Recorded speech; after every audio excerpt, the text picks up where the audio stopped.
So now comes part two. Part one talked about this page.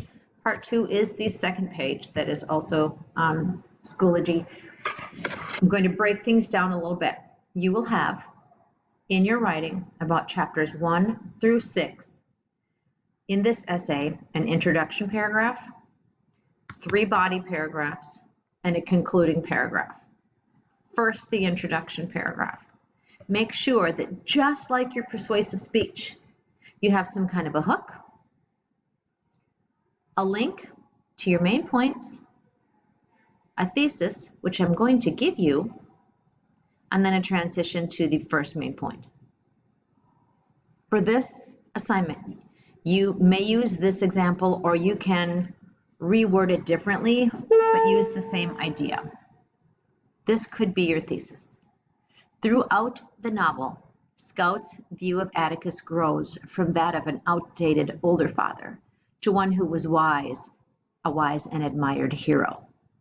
So since that's your thesis, you have to break that down into 3 different areas. 1, 2, 3. So if this was your statement, you might ask, how so? 3 different ways. How did Scout's view of Atticus grow from being an outdated older father to one who was a wise and admired hero? So those 3 ways are your 3 main points. For one, this happened.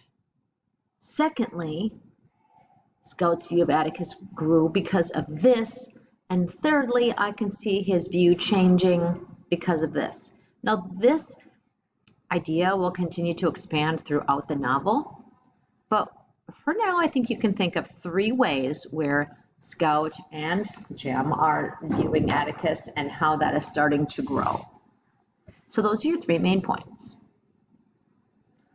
At this point, then, you're going to include the sandwich format in each body paragraph. You're going to claim, quote, and comment.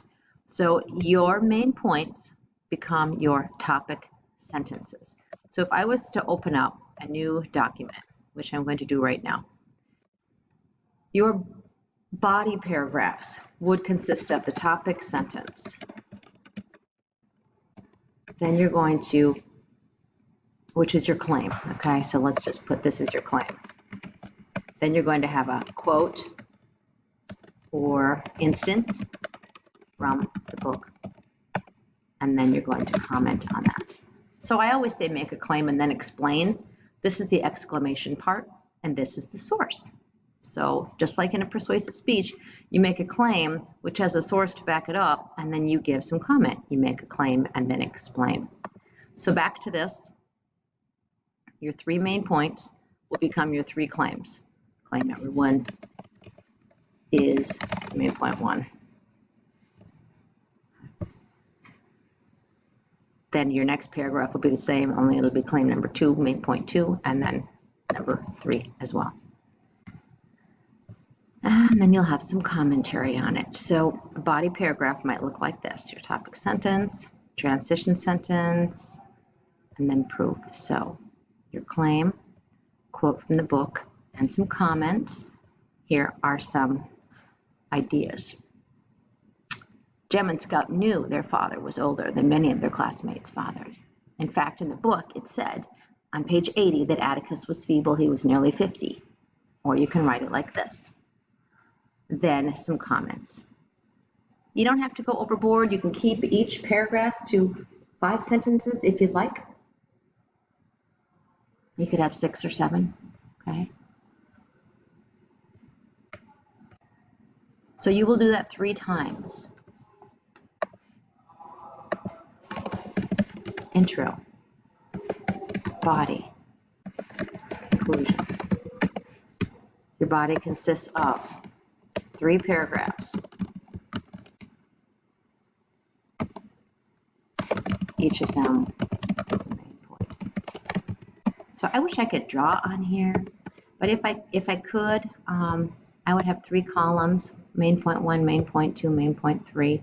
So then I knew I would just, like you do pre-writing, your first paragraph is just going to be the information from main point 1, and then your second idea that answers this question or this statement would be paragraph 2, and then your third idea, which relates to how Scouts viewing Atticus differently, would be your third paragraph. If you have trouble with that, let me know, but I think that you'll get it. It's basically just taking that thesis and asking how, and then having 3 different ways, and those are your body paragraphs. In the end, you'll have your conclusion. You have to use closing language.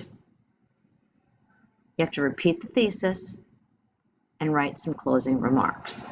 So it has to sound like it's the end. Since you're not speaking it, you can't slow down or pause. It might sound something like this.